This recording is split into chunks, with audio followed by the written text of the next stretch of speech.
સૌરાષ્ટ્ર યુનિવર્સિટીમાં BA, BCom, BSc અધર ફેકલ્ટીઝના જૂના પ્રશ્નપત્ર કઈ રીતે ડાઉનલોડ કરી શકાય છે આજે આપણે આ વિડીયોમાં જોઈશું. સૌપ્રથમ આપણે ગૂગલ ક્રોમ ઓપન કરીશું. ગૂગલ ક્રોમ ઓપન કર્યા બાદ સર્ચ બારમાં સૌરાષ્ટ્ર યુનિવર્સિટી ટાઈપ કરીશું. ટાઈપ કર્યા બાદ સર્ચ કરીશું. સર્ચ કર્યા બાદ તમને પ્રથમ ઇન્ટરફેસ આવો જોવા મળશે. આપણે પ્રથમ સૌરાષ્ટ્ર યુનિવર્સિટી અહીંયા ક્લિક કરીશું. ક્લિક કર્યા બાદ તમને રાઈટ સાઈડ ઉપર કોર્નરમાં મેનુનો ઓપ્શન દેખાતો હશે કેસરી કલરમાં, ત્યાં ક્લિક કરીશું. ક્લિક કર્યા બાદ તમને નીચે સ્ટુડન્ટનો ઓપ્શન દેખાતો હશે, ત્યાં ક્લિક કરીશું. ત્યારબાદ નીચે આવીશું. ક્વેશ્ચન પેપર્સનો ઓપ્શન દેખાઈ રહ્યો હશે, ત્યાં ક્લિક કરવાનું રહેશે.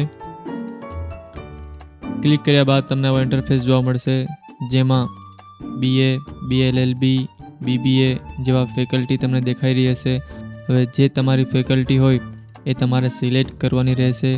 ધારો કે આપણે અહીંયા BCom છે, ત્યારબાદ ઉપર BA છે, આપણે એક BS સિલેક્ટ કરીને જોઈએ એમાં તે કઈ રીતે ડાઉનલોડ કરી શકાય. ત્યારબાદ નીચે આપણે જોઈશું માર્ચ 2020, સપ્ટેમ્બર 2020 આપણે કયા મહિનાના ડાઉનલોડ કરવાના છે.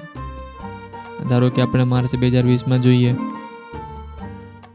હવે કયું સેમેસ્ટર છે, સેમ 4, સેમ 6 એ તમારે સિલેક્ટ કરવાનું રહેશે. ધારો કે આપણે સેમ 4માં સિલેક્ટ કરીએ. હવે ન્યૂ પણ છે અને ઓલ્ડ પણ છે, આપણે કોઈ પણ એક કરી લઈએ. ન્યૂમાં કરી લઈએ. ન્યૂમાં કરશો તો તમને આવો ઇન્ટરફેસ જોવા મળશે. આ બધા જ જૂના પ્રશ્નપત્ર છે, એ નવા પ્રશ્નપત્ર છે.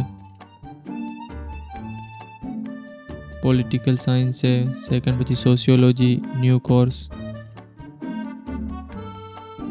હવે આપણે જે ડાઉનલોડ કરવાનું છે તેના પર આપણે સિમ્પલી ક્લિક કરીશું. ક્લિક કર્યા બાદ તમને ડાઉનલોડનું પૂછશે તો ડાઉનલોડ પર ક્લિક કરીશું. ડાઉનલોડ પર ક્લિક કરતા બાદ તમને આ ઓપન થઈ જશે. આ રીતે તમારું સંપૂર્ણ પ્રશ્નપત્ર આવી જશે.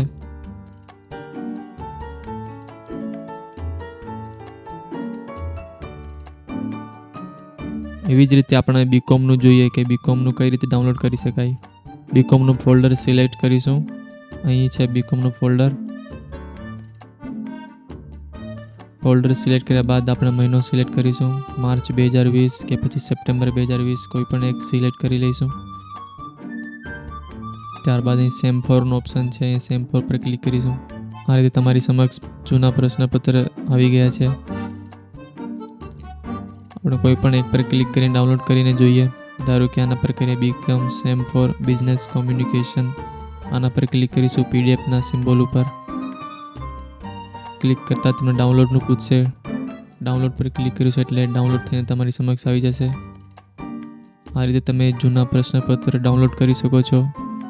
મિત્રો, તમને કોઈ અન્ય ક્વેશ્ચન હોય તો અમને જરૂર કોમેન્ટમાં જણાવજો. અને આ જો તમને વિડીયો ગમ્યો હોય તો વિડીયોને લાઈક કરજો, ચેનલને સબસ્ક્રાઈબ કરજો અને તમારા મિત્રો સાથે પણ શેર કરજો.